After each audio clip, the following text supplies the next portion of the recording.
amores! Tudo jóia? Seja bem-vindo ao meu canal no YouTube. Finalmente vim parar aqui depois de muitos pedidos dos meus alunos, certo? Estou trazendo toda a experiência, toda a bagagem que eu já tenho nos cursos presenciais, na minha plataforma de redação.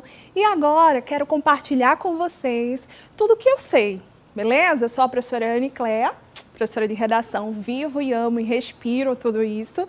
E agora eu quero trazer para vocês esse universo compartilhado para vocês também aqui no YouTube. Até porque democratizar a educação é algo muito importante para mim, que sou professora, como também para este momento que estamos vivenciando. Então, mesmo que você já saiba de redação, você fica aqui e revisa. E se você não sabe nada, a minha pretensão é começar desde o princípio. O que eu preciso saber para fazer uma excelente redação?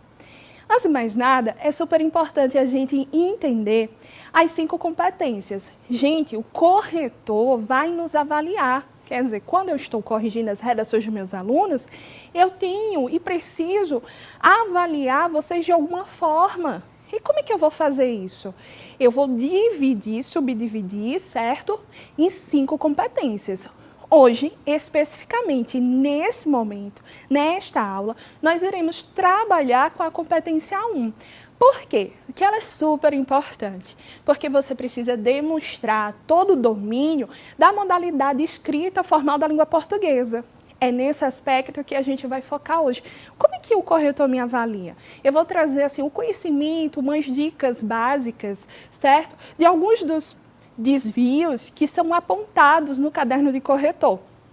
Para acessar o caderno de corretor, até porque é uma outra forma de você estudar, outra forma de você tirar dúvidas, até porque sempre aparece uma pessoa que diz uma coisa, outra pessoa que diz outra. Confie no seu professor, confie no professor que está ali para lhe instruir.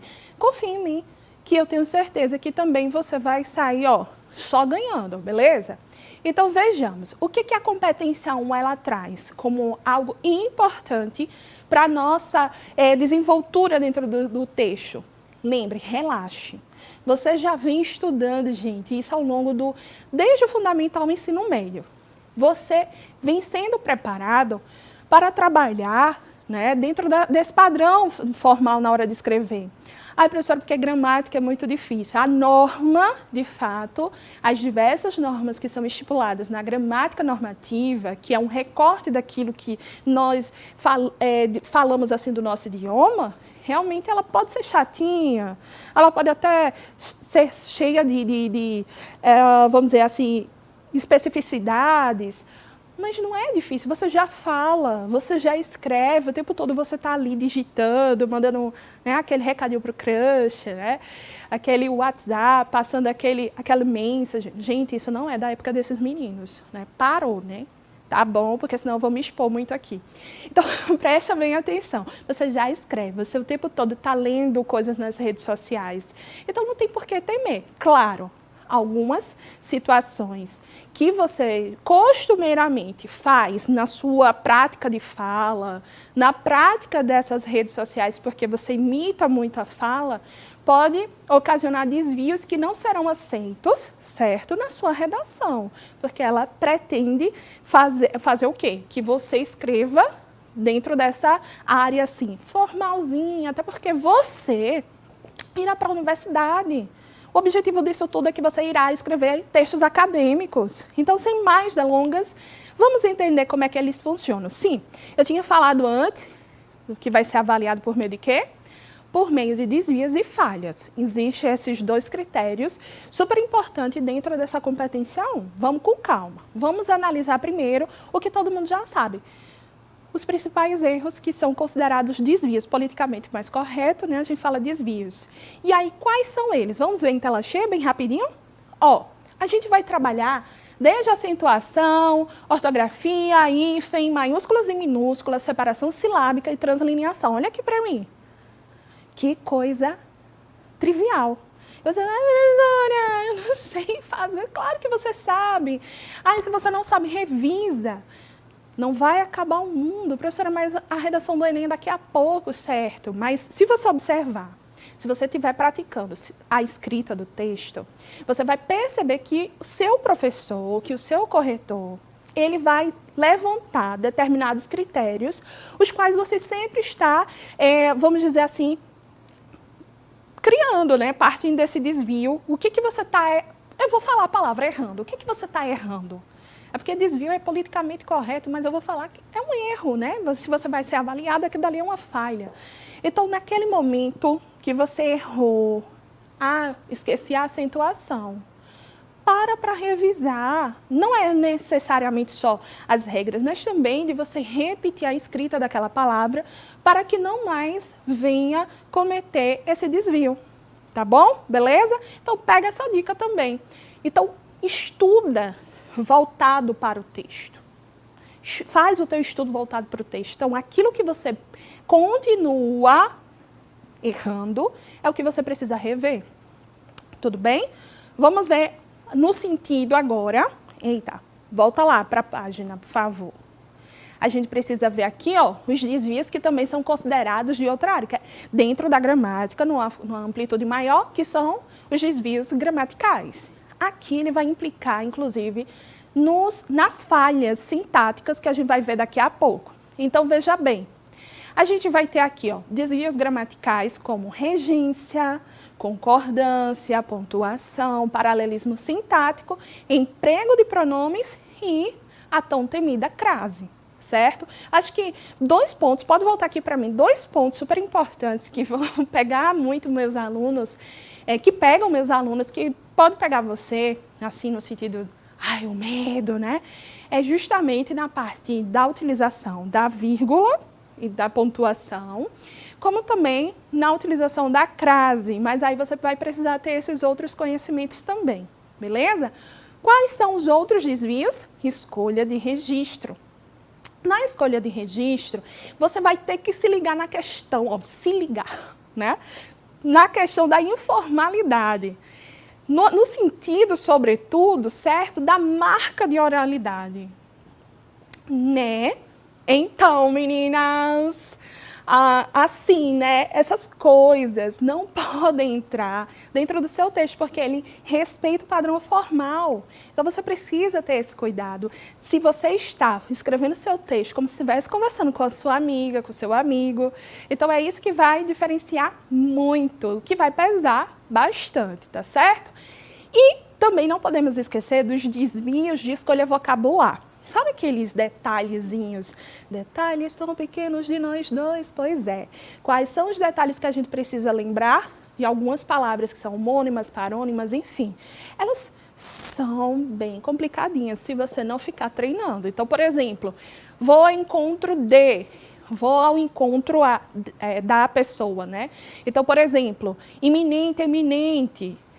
Situações em que você botar ao invés né, ao invés de... deixa eu ver o que mais que o aluno confunde bastante. Situação, vocabular, vamos lá. A situação mesmo de você colocar, por exemplo, senão junto, senão separado. Então, são essas configurações que você precisa se ligar. Das palavras que se parecem, às vezes, são escritas com o mesmo som, mas elas têm uma distinção no significado, e às vezes elas são escritas de forma separada. O a fim de, era isso que eu queria lembrar, o a fim de, junto, a fim de, separado. Quando é que eu devo utilizar? Então, é super importante você revisar essas coisas, ok? E agora, a gente vai passar aqui a ficar, né, com aquela praticidade assim na veia. Vamos trabalhar com esse exemplo, beleza? Vamos trabalhar com este exemplo específico para eu te mostrar como é que vai ser identificado a marca de um desvio. Então, por exemplo, nesta circunstância, aqui neste exemplo, eu peguei no caderno de corretor. Tem assim, hoje, o aluno escreveu, hoje a política é um assunto que poucos gostam de entender. Quando a gente faz justamente essa marcação aqui, é porque foi possível identificar que você esqueceu de marcar, né, a situação gráfica aqui. Você esqueceu de dar a marca de que isso aqui tem uma outra sonoridade. Não é política, mas política. Então, há uma sílaba tônica e você precisa grifar isso daí, deixar marcado. Não é uma coisa aleatória. A gente vai perceber, sim, no seu texto. Outro exemplo que eu quero trazer para vocês, e aí eu vou trazer com mais cuidado, vamos ver em tela cheia, que eu vou marcar aqui bem direitinho. Vamos ver, vamos com cuidado. Olha só, geralmente, na questão de concordância, pode acontecer de você querer escrever, pode olhar aqui um pouquinho para mim, de você querer escrever, certo? Dentro daquela situação em que você faz a inversão do verbo, certo? E o sujeito. E aí você pode se embananar. Lembrando que a gente sempre vai ter que partir do sentido de que a gente tem sujeito, verbo e complemento. Então, essa é a ordem direta das coisas. Quando a gente quebra, a gente precisa ter um pouquinho mais de cuidado, principalmente no sentido de quando eu vou deslocar, certo? Ou quando eu vou intercalar, que é a utilização da vírgula. Vamos ver neste exemplo aqui agora em tela cheia. Preste atenção. Aqui, o aluno ele colocou assim, ó. Deixa eu pegar aqui minha canetinha para ajudar a marcar, tá certo? Espera aí.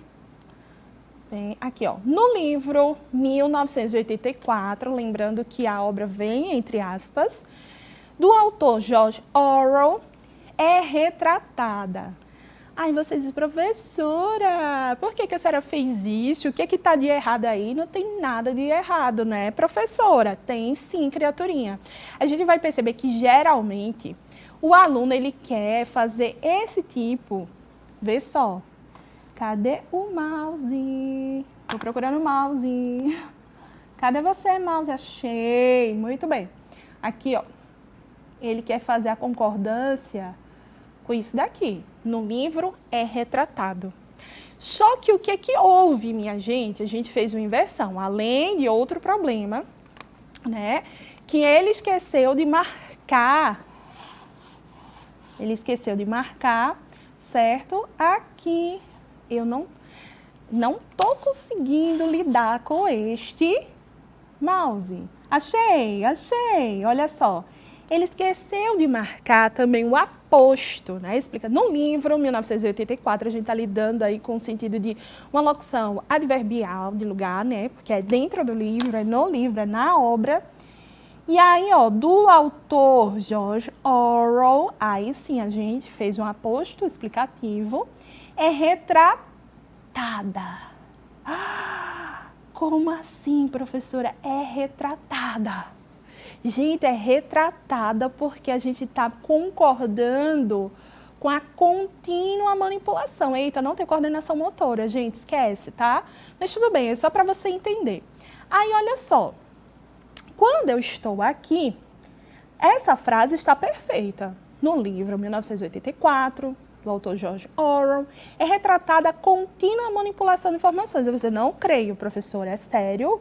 Seríssimo, porque a gente tem que ver aqui nesse terceiro exemplo, que eu coloquei ele justamente no sujeito, verbo e complemento. Agora sim, a gente vai entender por quê, certo? Eita, ou é para isso, minha gente. Me perdoe aqui. Oi? E não apaga não, é? Sei não, viu? Deixa assim mesmo, do jeito que tá, sei não. Aprendendo aqui. Vê só.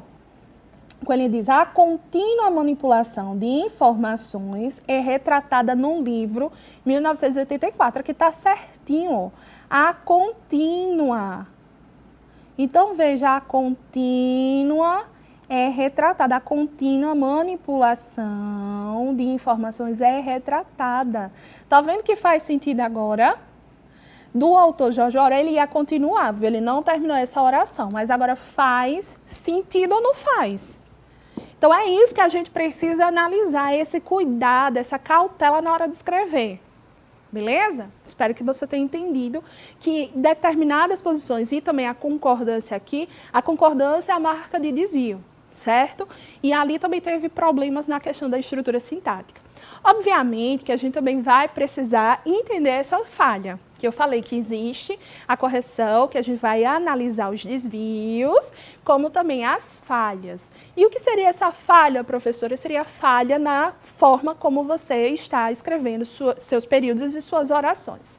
Então, como é que você está criando essa intercalação? Como é que você está dando fluidez à continuidade da leitura dentro do texto? Então, vai ser analisado truncamento de períodos, certo? Justaposição de orações e períodos, como também, às vezes, o excesso, a duplicação, palavras ou elementos sintáticos que não necessariamente precisariam estar ali. Tudo bem? Vou dar 2 exemplos aqui para vocês. Olha esse exemplo aqui com mais cautela em tela cheia. Vejamos, vou aqui para o mouse aqui. Ele está fazendo eu apanhar aqui, mas tudo bem. É um caso de truncamento quando se usa o ponto no lugar da vírgula, tá? Geralmente, truncamento é aquilo... Olha aqui para mim. Truncamento é aquilo que, de certa forma, vai fazer com que o seu texto ele não tenha fluidez, ele seja cortado ali, quando, na verdade, deveria prosseguir, beleza? Então, deveria se colocar uma vírgula e não um ponto. Vamos ver o exemplo? Olha aqui, ó. O tema da série que foi exibida em 2020. A pessoa parou aqui. É uma narrativa feita para causar impacto social. Abordando, cadê o mouse? Meu Deus, eu não acho você, querida. Tá aqui em cima. Abordando, não, minha gente, isso ficou horrível. Deixa eu apagar, deixa eu ver se eu consigo apagar. Pronto, consegui, olha só. Então, aqui a gente cortou a oração principal. E começamos com a oração reduzida por gerúndio, oração subordinada reduzida por gerúndio. E olha só, você está criando uma nova oração, um novo período com isso daqui. E isso é um problema muito grave nessa estrutura sintática, porque, na verdade, não era para ter sido dessa forma, porque a oração ela não finalizou. Então, olha só como fica... cortado isso daqui, ó. Abordando o problema da cultura de estupro. Como assim? Fica aquela situação e que não faz sentido. Então, ele por si só não tem sentido dentro do texto, tá certo? Como é que ficaria certo, então, professora? Então, para a gente enxergar isso melhor, e essa oração aqui, ela está completamente sem sentido, sozinha, e que ela pertence à oração principal, vê como ficaria. O tema da série, que foi exibido em 2020, aposto explicativo, é uma narrativa feita para causar impacto social, a qual aborda o problema da cultura de estupro. Menino, olhe para mim. Gente, como faz sentido agora. Tá vendo com um detalhe? Mudou tudo. Então, o texto ganha fluidez. O texto, na hora dessa leitura, a gente consegue perceber tudo direitinho. Então, você tem que ter muito cuidado ao intercalar, ao deslocar, a posição da vírgula, como também saber utilizar o ponto corretamente. Então, é muito importante estudar pontuação, tá certo? Não deixa de fazer isso. Outra dica que eu vou dar, certo, é nessa situação em que a gente vai ver outro caso de truncamento aqui, quando se usa o ponto no lugar da vírgula. Olha só. Sem contar que aqui tem outro detalhezinho que eu falei que é desvio, por exemplo. Sabe aquela situação que você está escrevendo e você fala assim, é necessário a mobilização das pessoas. Quando você botou esse artigo, quando você fez uma determinação, certo? Você precisa fazer com que esse é necessário se torne é necessária, fazendo uma concordância. Aqui também é notório a falta. Teve um item determinante, que é esse azinho, você vai botar é notória a falta do conhecimento. Aí sim, tudo certo. Beleza? Vamos voltar para cá, que é a parte que é mais importante. Ó, visto que, vamos ler tudinho para entender?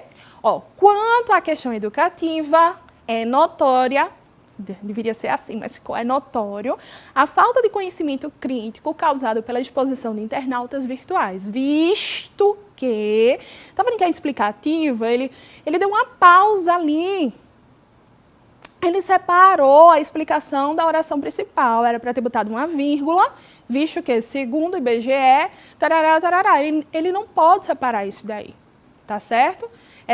Essa situação vai fazer com que ocorra esse truncamento.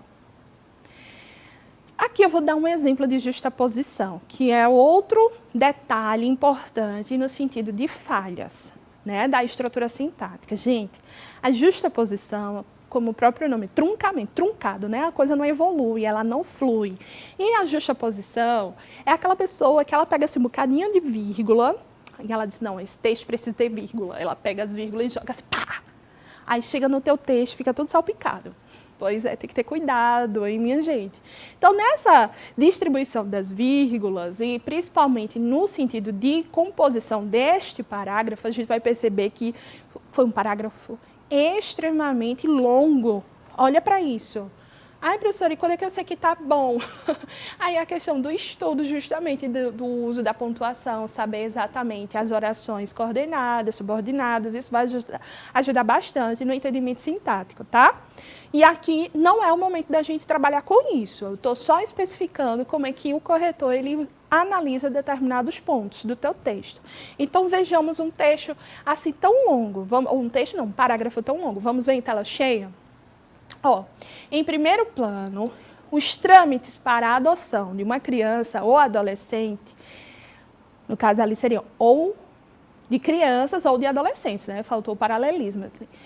Torna-se um grande empecilho, aí foi ao procurar uma adoção, muitos indivíduos, ali era para ser um ponto, né? Aí, nesse sentido, ao procurar a adoção, muitos indivíduos, marca da acentuação, passam por rigorosas etapas, sendo necessário a comprovação de uma renda adequada para cuidar do filho, como também o longo processo de escolha. Nesse caso, escolha de quem? E sentença do juiz. Então, separou ali aquela conjunção íntegra. Né? Quem foi aquilo ali separado? Sendo assim, muitas pessoas desistem da adoção, aí botou mais uma vírgula quando não é um caso não é um caso restritivo, não é um caso em que se há restrição, né, exclusão, mas sim é alternância, né? Ali, ó, desiste da adoção ou muitas vezes não se encaixa nos requisitos, ou uma coisa ou outra. Então não era necessária essa vírgula aí. Pode voltar para mim. Então, observe como esses detalhes farão toda a diferença. Saber pontuar na situação necessária, certo? E não ficar achando que, porque meu texto não tem vírgula. A gente tem que lembrar dessa situação de sujeito, verbo e complemento, sabendo, mais uma vez, como eu disse, deslocar e saber intercalar tudo certinho, ok? Bem, espero que vocês tenham gostado. Tá? Esse é o nosso primeiro vídeo, o primeiro momento de contato, de conhecimento. Não deixa de curtir, não deixa de compartilhar, tá certo? Essas informações, porque eu quero chegar a mais pessoas. Incentiva aqui a professora. Um beijo grande e até a próxima.